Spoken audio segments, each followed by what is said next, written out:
Hi, it's Anne. Thank you so much for stopping by. We're going to be making a little journal today. This is another viewer request. Somebody asked some time ago, actually, after seeing me use this little journal to, just to stick things in that we have made over recent months. Somebody had said, how do you make that little book? And I am delighted to be able to show it to you because I have used this method for making small journals for several years. And one reason that I like them so much is that the book pages themselves are made solely out of book pages. There's nothing special at all about them, but they look really nice. And it's just a double layer of book page, and I've put other blank journaling spot paper on top of it as appropriate. But the pages, the cover itself is just book page. And so it's super accessible. You don't need any special material at all. Let's go through on how you can make something like this. And I think you'll find it to be super useful. I have used little journals like these just for random note-taking notebooks. I've used them for my daily diaries for several years. They're just very handy, and I kind of like this small size. So let's go over how those work. The first thing that I do is I find a book that has a text block that seems to be a reasonable page size, and this one works nicely for me. But almost any of the older books will certainly do. Just for fun, I'll measure this for you. But this is about the text block itself is about 3 3/4 by about 5 3/4.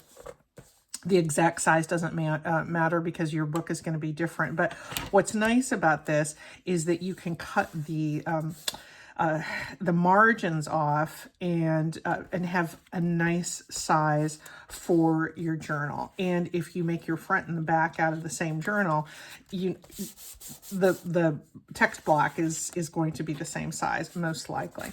So this is the one that I have already done, and this is 2 copies, or 2 layers, 2 pages that are just put together with a glue stick. Here's another one, and well, I'll just go on top of the scoreboard here, and I'm just going to remove the margin, and I'll save that because those are super useful. We're going to get nice edge-to-edge text. If you have a page that has a bigger text block and you want a smaller page, of course you can cut it down, but I kind of like having both edges and begin and end in a logical way. The key to this is we're not going to cut off all 4 sides of this, so don't get carried away taking off all 4 margins. You're going to leave the one that is going towards the middle of your spread. It'll be the center. As you open the book, you're going to leave the margin that's towards the center and not on the outside edge. So I have my front and my back. It might be my front and my back. It doesn't really matter. Although you can take a look at the content and see if there's something you really don't want to have. And what I'm going to do is I'm going to score. This is why I got out my scoreboard. I'm going to score just to the left of this text block. And this margin is then going to become the spine. Well, it's kind of wandering over the groove, isn't it? That's all right. I'm going to do the same with this.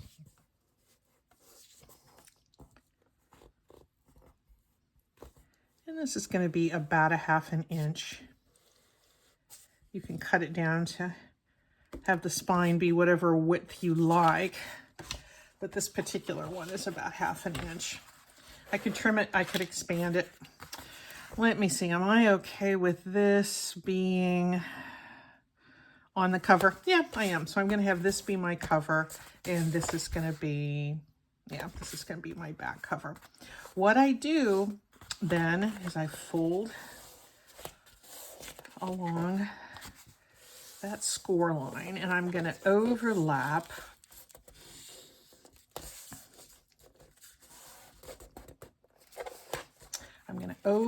those margins, and this is going to become the spine. Can you see that? And I'm just going to do that with glue. We're done with the scoreboard now, so I'm going to set that to one side over here. And I'm just going to use art glitter glue here, and it may not completely overlap, but it's going to be enough that you're going to have a nice sturdy spine. And by now, your spine is 4 inches or 4 layers thick. And you're going to want to make certain that you're nice and straight there. Now, if your book page is particularly thin and that's all you have access to, put a few extra layers in there. You don't have to stop at just 2 layers, but for a lot of older books that we use in our junk journaling, 2 layers of book page is probably adequate.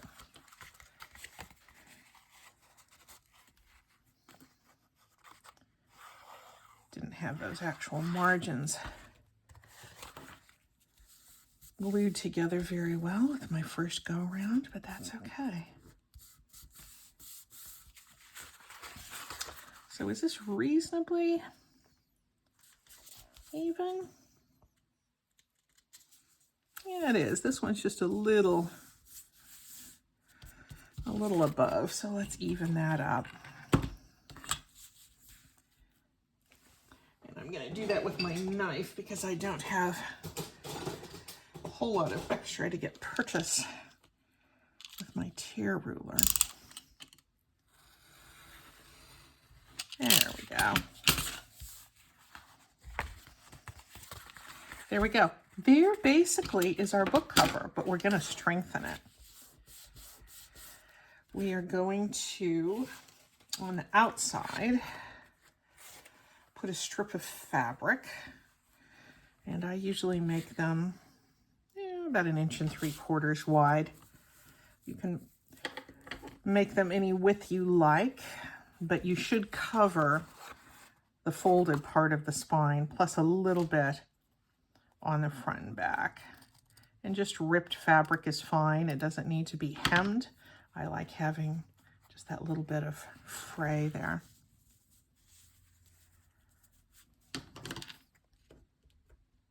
In fact, you can rip it at the other end too if you want.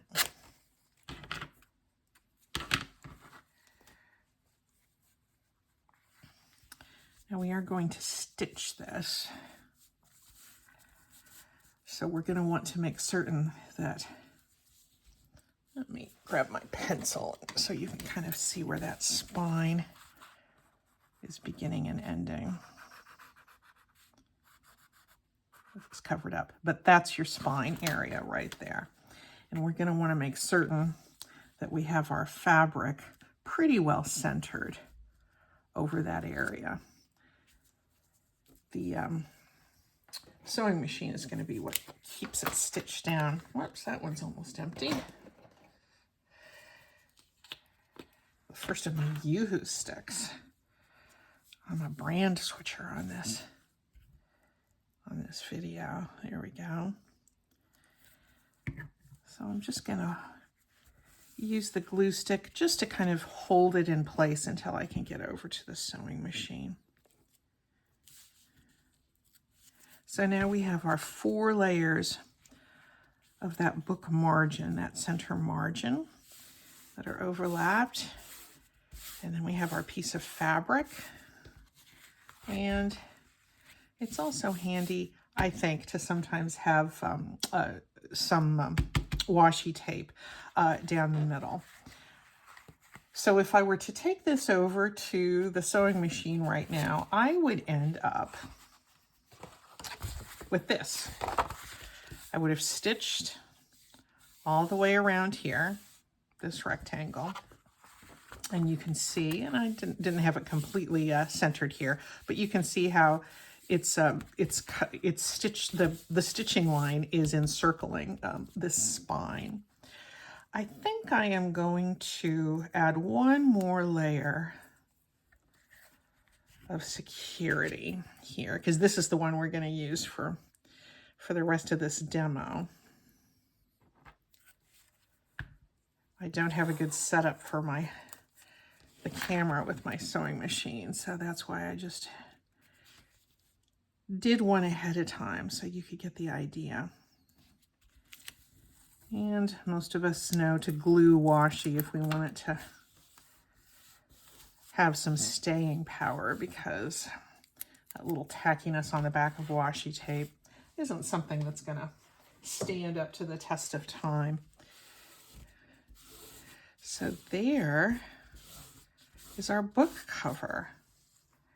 I have rounded the corners here and inked it a little bit as well. That's the book cover. You may want to put pockets on the inside, but we're just going to keep this really basic because you know how to do all of that other stuff. You probably also know how to stitch signatures in, but I've never actually done that on camera before. So as long as we're here, why don't I show you what I'm doing as far as putting signatures into this book. I've chosen to have 2 signatures. There's nothing special about them at all. I don't have anything particularly decorative because I'm seeing this as being another sort of a daily diary sort of book.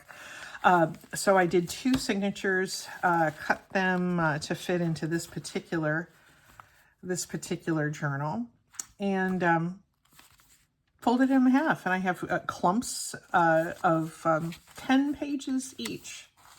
Yeah, I've got 10 pages each. So I'm going to have 2 signatures, 10 pages each. So that's 20 pages, but that translates into 40 writing surfaces. So 20 sheets of paper means 40 writing pages. I learned somewhere, and I don't really know why, but I learned somewhere that, excuse me while I reach for my awl here, that when you insert signatures into a spine, that you begin at the back of the book. So I have never had a reason to doubt that. I don't really know the logic, but that's one of those things I have not spent any energy trying to question. So I'm going to use my... I've heard people call this a zero gravity ruler with the 0 in the middle. I tend to call it the absolute value ruler, but I'm going to choose the middle. And this washi tape isn't going to take these pencil marks very, very well, but I'm making 2. I'm going to go out 2 inches from the center and 2 inches from the center here. There we go. And some of these signature pages are, most of them are just writing surface. Some of them are just sort of interesting maps or book pages. But if I want to cover up the pages that don't have writing surface on them, I can easily turn them into writing surface by just pasting something like that down. I might do that later. For now, we're just going to leave those interesting map pages. And you can add, add tags, you can add pockets, you can add whatever you like. We're just doing the basic construction here. Do I have everything right side up?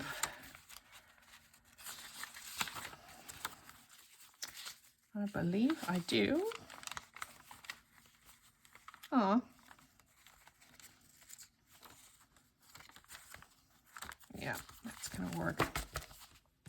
I like to use, for stitching in my signatures, I like to use a waxed thread. It comes on spools like this. I have only 2 colors. I have the dark brown and I have an ivory color. And those work very, very well for me. I guess you can get it in more colors. I don't know. I've also used embroidery floss a lot, or you could use baker's twine as well. I just really like the wax thread. It's not that expensive, and one spool lasts a really long time. This is my ivory spool, and I've made many, many, many journals with this, and you can see I still have many, many, many more left to make, so I don't have to worry about that running out anytime soon. So let's find the center of our signature, and I'm going to mark that here with our absolute value ruler.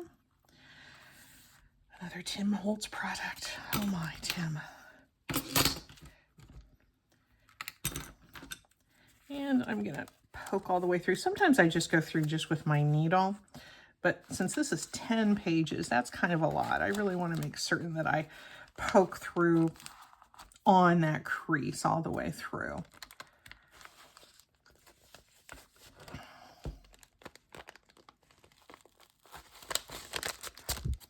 That looked a little vicious coming straight at you, didn't it? Sorry about that. I assure you, you were in no harm. My thumb might have been, but all right, now I'm going to poke. I got this maybe a little bit more towards the center than I wanted, so I'm going to poke through these sections.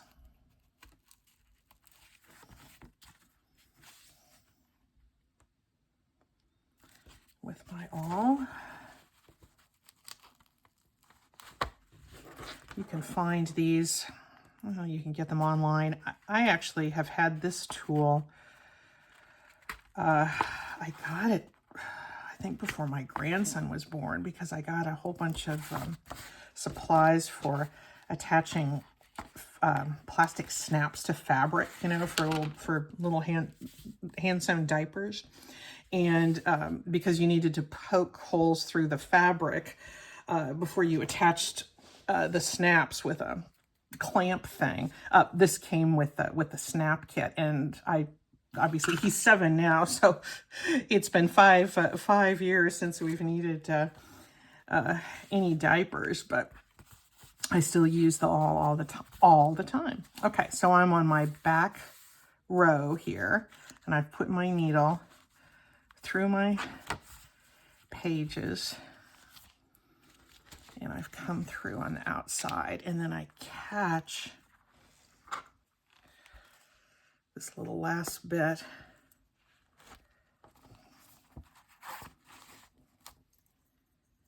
of my thread with this binder clip, and I'm gonna get that onto the pages as well to hold them in place. I can barely see where I've poked through on the fabric side, but I went up to the top, and I come back down, but I skip the middle. This is the 3-hole pamphlet stitch. Everybody uses it. You've probably seen it a million times, but on the off chance you haven't, as long as we're making this journal, we'll just go over together. I don't really do it any differently than anybody else does. And come back, and the main thing when you come back to do your center is to not split your thread that's existing there. Don't pierce the thread that has come through the hole before. And I have done that before. And it just makes for an awkward and kind of a messy join. Get things as taut as you can without ripping the paper, and make certain that your end thread that you began with, that's on one side of this center thread, and the thread that you come back with is on the other side. You want them spread out like wings. I often do a 5-hole pamphlet stitch as well. Pamphlet stitch. But with this little one, a 3 will be secure enough. Thread my needle. Even just that little bit of manipulation of this thread softens up the wax here, but it is so nice and strong, and I really like using the wax thread. All right, let's get our other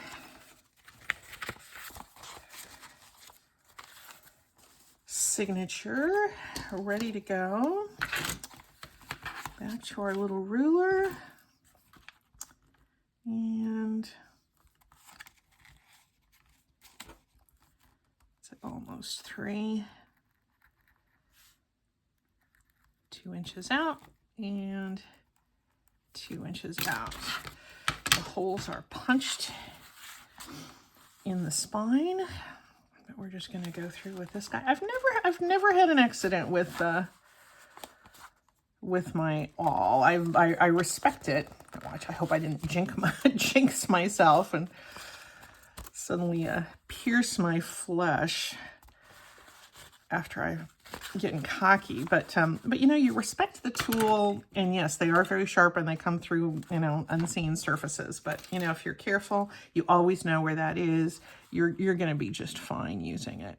And I say that as somebody who has sliced her finger open with a rotary cutter in a quilting accident some 10 years ago or more. I guess it's been almost 15 years ago now I did that, but it was not a life-changing accident, so don't feel bad for me. Here's our little tail.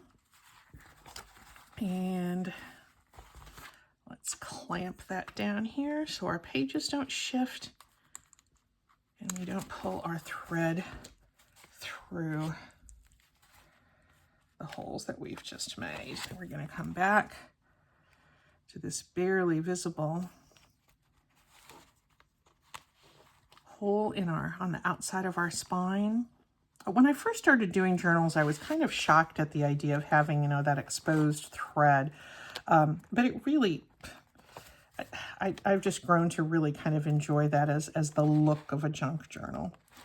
You can see my needle coming through here. I'm sort of searching for that hole. There we go. Didn't go through quite as easily as our first one. Keep it nice and snug. Skip the middle hole and come to the other one. Doesn't matter if you go to the top one or the bottom one first, because you're going to hit every hole. Here we go. And we're going to come back on the outside. Go back to that same hole, but don't pierce the thread that's there. The tip of your needle will tell you if you're getting a little close on that, or if you're splitting those fibers. Some people like to leave their strings long and put little charms and things on them. That's not me. That isn't my style. But if it's yours, enjoy that. I just cut mine off. Sometimes you can do the whole thing the other way and have your knots on the outside too. But I tend to be an inside signature tire. So the advantage you can see of having that washi tape there, besides adding just a little bit of extra strength to that spine, is that we have something decorative there. Over time, this very well might come up because we're just using glue sticks. So you can just go in with a little wet glue and glue that down over time if it decides to come back up. I do that all the time. There's our journal. How about we put a cover on it? Let's do that. I mean, some sort of a focal point on the cover. As you can see, you know, this isn't real fat. You have room that you can, you know, cover these pages, add a little extra layer if you want that for journaling space. You can add a little more thickness with your embellishments or pockets in there. But this is just a really nice little utility journal. What should we put on the cover? Let's see, you can always, if you're a person who does digitals, you have an easy task because almost all digital digital collections have like something like this that look great on a journal cover. And in fact, that's kind of what I used for this one. This was off of a digital. I rarely use digitals, but every once in a while, Connie will print some out and send them to me, which is very generous of her. I think this was one from that, and I just put a little few strips to kind of ground it with some color there. This is one that probably would look really nice on a journal cover all by itself. I would probably ground it maybe with a little brown paper. Let's see how that might look. This is some textured paper I've had in my stash for ages, and I've just been holding on to it thinking, what could that be used for? And I think it might be nice on a cover. Maybe not with this particular digital piece, but maybe so.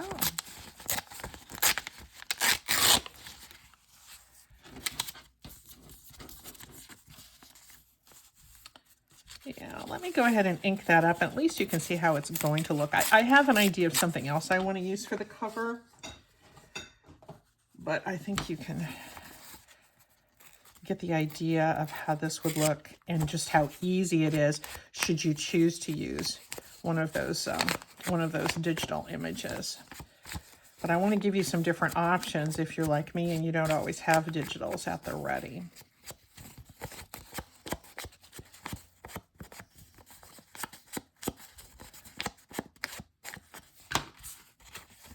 See, this would be a nice, that would be perfect, just like that. And this is not so. This is not such a fat journal that that you would need to worry about a closure.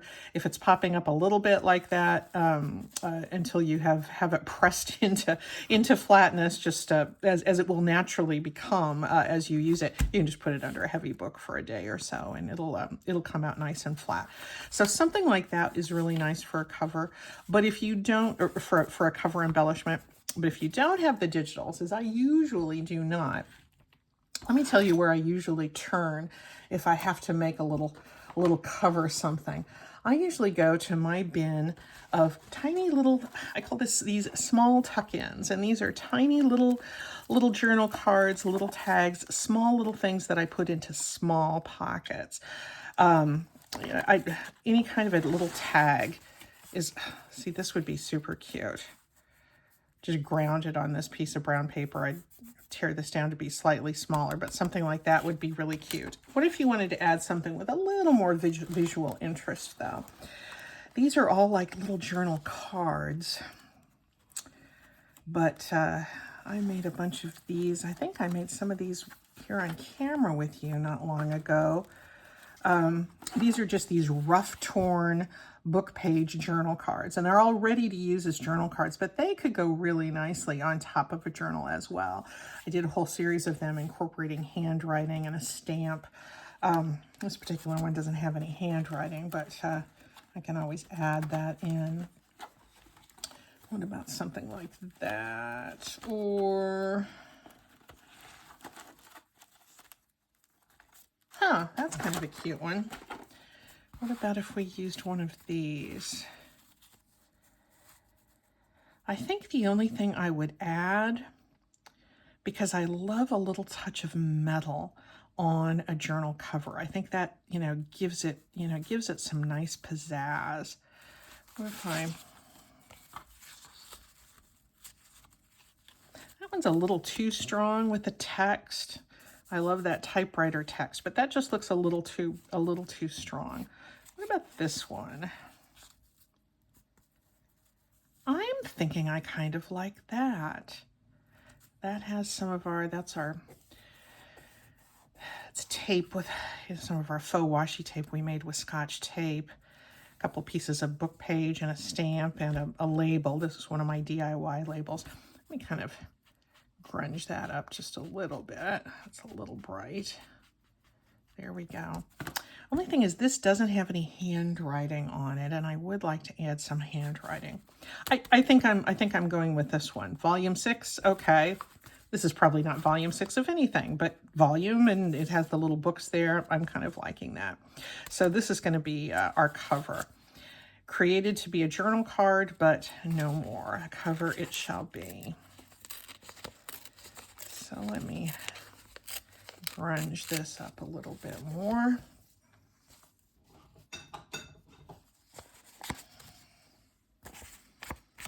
We are almost there.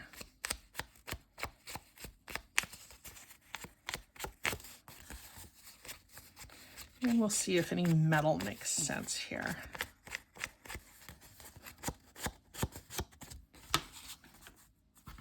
I'm going to set that aside and we're going to assemble the whole topper here.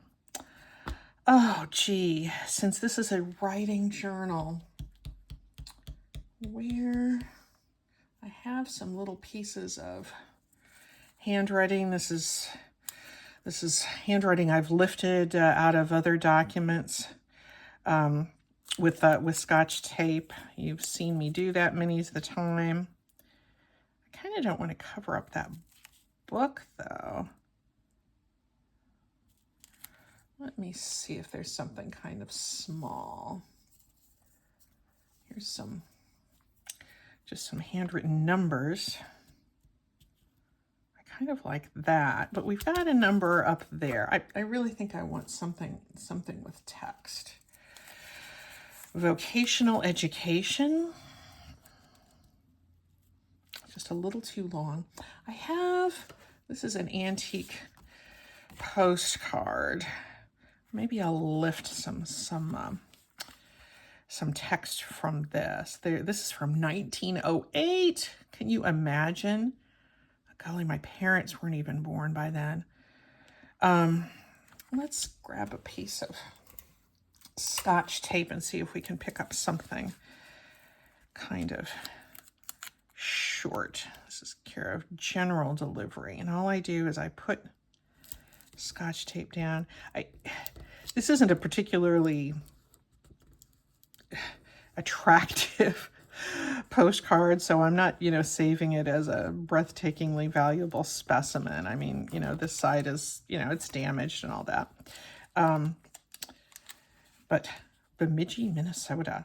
That's fun to say. I've heard of Bemidji, Minnesota my whole life, but I've never been there. Have you? Let me know. All right, let's see if this picks up. Oh, barely. Look at my Scotch tape tore. I can probably make do with that, though. Why don't I trim this down a little bit so I'm not covering up the books, although it's so translucent you'd hardly see it.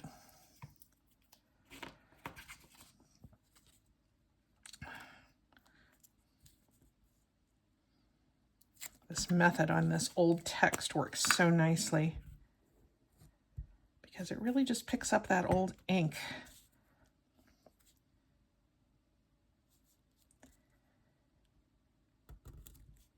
That Scotch tape just split right there, didn't it? Let's see if I can get the rest off and piece it.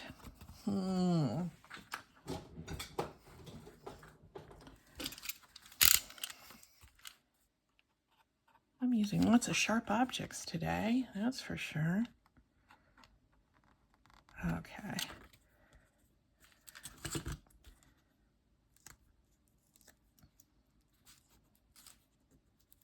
I've never had that Scotch tape just split like that on me, but okay. There we go. Oh yeah, this is going to be just fine.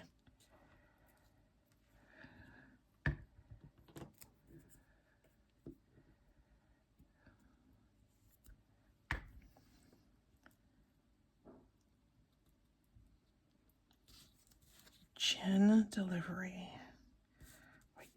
delivery. That Postal Service doesn't do that anymore. We've grown, haven't we, since 1908. Another thing I might go back and pick up off of this is that whole postmark thing. That is just such a beautiful visual there with Dubuque, Iowa and Bemidji, Minnesota. I like those side by side, but not right now. Let's see if I can make good on my pledge to put metal on here. And I'll just give it a little bit of a gleam. These are some little buttons that I use in card making.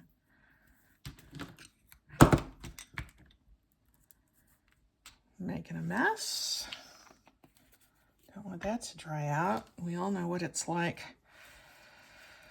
to try to work with a glue stick that's gotten partially dried out. That's a lost cause. What about if I did 2 little things here? I put 1 down there. I kind of like this text that's back here. It says something about pieces of sewing and constant charge. Don't know what pieces of sewing they're talking about, but I like anything that talks about sewing.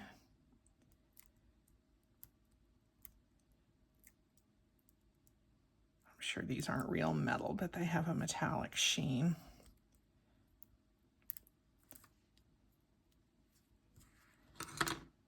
There we go. I think that's going to be it. It might not be the world's most spectacular journal topper, but it's going to work for this little guy. And if things start to peel up, yeah, they don't really, but if they do, you know what? You go back in and fix them. You don't have to start over. You can, you know, something rips off, you can rip the rest of it off and ink it a little bit more.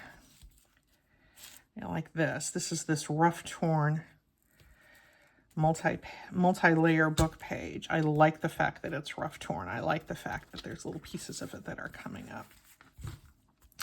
And I think we're just about ready to finish this cute little journal. Might go with my stronger glue. I think that art glitter glue ought to be okay, but as long as I have my beacon here, this particular bottle is Beacon 3-in-1. It's the exact same composition as Beacon Fabri-Tac and Fabri-Fix. Why they use 3 different names, I don't know, but that is part of their plan.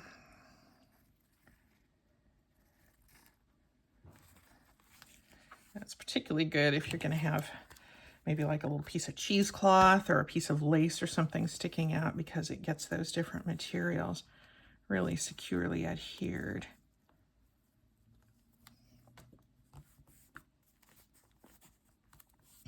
So there we go, guys. In 37 minutes, we have gone from having just a couple of random book pages out of an old book to having a nice little journal. Now, granted, this was made already, but you know, you have things like that around your stash too. Or, you know, you've got little things like this. That would make a perfectly fine and a very useful journal cover. There we go. I'm going to go put this under something heavy. And I've got a nice little book to use this next year. Thanks for watching, guys. Bye-bye.